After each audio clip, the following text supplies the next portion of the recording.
Delhi coaching हादसा देश भर में इन दिनों चर्चाओं में बना हुआ है। इस दुखद घटना की जांच अब सीबीआई करेगी। दिल्ली हाई कोर्ट ने इस मामले की जांच सीबीआई को सौंपने का महत्वपूर्ण फैसला लिया है। इस दौरान अदालत ने दिल्ली सरकार से लेकर दिल्ली पुलिस और एमसीडी तक को कड़ी फटकार लगाई और कई तीखे सवाल पूछे। अदालत का कहना है कि दिल्ली में कई अधिकारी हैं जो केवल एक दूसरे पर दोष मढ़ते हैं। एक तरफ इस दर्दनाक घटना के बाद छात्र प्रदर्शन कर रहे हैं और कोचिंग केंद्रों में अपनी पुख्ता सुरक्षा की मांग कर रहे हैं, वहीं दूसरी तरफ एमसीडी भी नियमों की अनदेखी करने वाले संस्थाओं के खिलाफ लगातार कार्यवाही कर रही है। इस दुखद घटना के बाद तीनों छात्रों की मौत का मामला अदालत तक भी पहुंच चुका है। पहले 31 जुलाई और अब 2 अगस्त को दिल्ली हाई कोर्ट में मामले की सुनवाई होगी। सुनवाई करते हुए दिल्ली सरकार ने पुलिस और एमसीडी को कड़ी फटकार लगाई। कोर्ट ने कहा कि दिल्ली की भौतिक और प्रशासनिक बुनियादी ढांचे की स्थिति बेहद खराब है।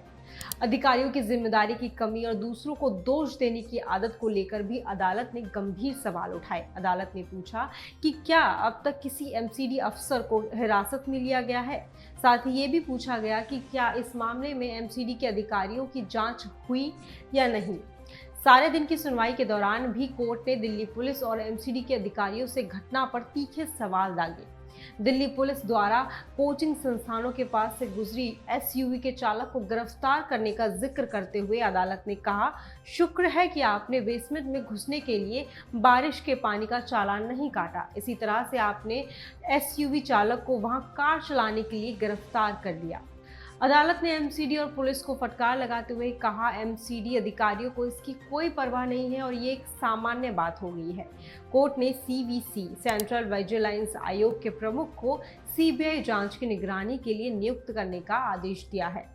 अदालत ने कहा कि इस मामले की जांच समय पर और पारदर्शी तरीके से होनी चाहिए ताकि जनता को पूरा विश्वास हो सके। राव अकेडमी ने इस दुखद घटना पर प्रतिक्रिया देते हुए जांच में पूरा सहयोग देने का वादा किया है। कोचिंग संस्थान के डायरेक्टर विकास दिव्यकीर्ति ने भी सोशल मीडिया पर बयान जारी करते हुए कहा कि सरकार को कोचिंग संस्थानों के लिए ठोस दिशा निर्देश लागू करने चाहिए।